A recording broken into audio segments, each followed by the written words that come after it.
Hi all after டெலிவரிக்கு அப்புறம் கொஞ்சம் ஒரு 2-3 மந்த்ஸ் 6 மந்த்ஸ் எல்லாமே வந்து நான் ஹேர் லாஸ் அவ்வளோ நான் வந்து ஃபேஸ் பண்ணல.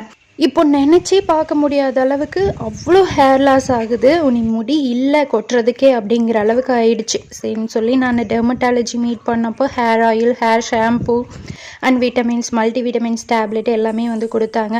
அது கூட நான் நிறைய ஷார்ட்ஸில் வந்து ஷேர் பண்ணியிருக்கேன். சேலஞ்ச் வீடியோஸ் கூட நான் வந்து அப்லோட் பண்ணிகிட்ருக்கேன். ஹேர் க்ரோத் எப்படி பண்ணலாம் அப்படிங்கிறதுக்காக.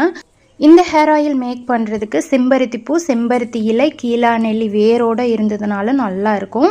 அதுக்கப்புறம் பூவாங்குருநெல்னு சொல்லுவாங்க, அது ஒரு பூடு, வேப்பிலை, கருவேப்பிலை, அதுக்கப்புறம் மருதாணி இலை, இது எல்லாத்தையும் நான் வந்து கட் பண்ண போகிறேன். போக போக நான் நிறைய இன்க்ரீடியன்ட்ஸ் சேர்த்துருக்கேன், அதுவும் வந்து சொல்கிறேன்.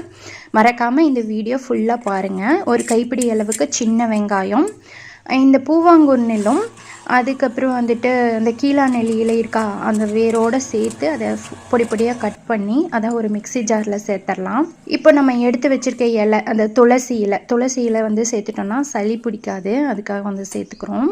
கருவேப்பிலையை உருவி போட்டுக்கலாம். அதுக்கப்புறம் வேப்பிலை, மருதாணி இலை, இது எல்லாமே வந்து சேர்த்துட்டு கற்றாழை வந்து சேர்த்துக்கோங்க. கற்றாழை ஓர வாக்கில் இருக்க முள்ளெல்லாம் கட் பண்ணிவிட்டு அந்த மஞ்சள் கலராக வரும் ஜெல் மாதிரி, அதெல்லாம் நல்லா கழுவி எடுத்துட்டு சின்ன சின்ன பீசஸாக கட் பண்ணி சேர்த்துக்கலாம். அதுக்கப்புறம் சீட்ஸ் பார்த்திங்கன்னா, இது வந்து கார்போகரைஸ்னு சொல்லுவாங்க. கார்போகரைஸ், வெந்தயம், அதுக்கப்புறம் கருஞ்சீரகம், இது எல்லாம் வந்து ஒரு மிக்சி ஜாரில் அரைக்க மறந்துட்டேன். அது கூடவே இப்போ வந்து சின்ன வெங்காயத்தோடு வந்து சேர்த்து அரைச்சிக்கிறேன். ஆம்லா இருந்ததுன்னா சேர்த்துக்கோங்க. இப்போது இது எல்லாத்தையும் செக்கில் ஆட்டின தேங்காய் எண்ணெயில் சேர்த்து எண்ணெய் நல்லா கொஞ்சம் ஹீட் ஆனதுக்கப்புறம் மீடியம் ஃப்ளேமில் வச்சு நல்லா காய்ச்சிக்கலாம். காய்ச்சிட்டு நம்ம ரேபிட் பிளட் எடுத்து வச்சுருக்கோம் இல்லையா, அதை வந்து ஆட் பண்ணிக்கலாம். இப்போது இந்த எண்ணெய் வந்து நான் அப்ளை பண்ணிட்டு வரும்போது முடி வளருதோ இல்லையோ எனக்கு தெரியல, பட் நல்லா தூக்கம் வருதுங்க. இங்கே எங்களுக்கு முயல் கிடைக்கும். ஸோ இதுக்கு முன்னாடி நான் அந்த பிளட்டெல்லாம் எடுக்கணும் அப்படின்லாம் நான் நினச்சதில்லை.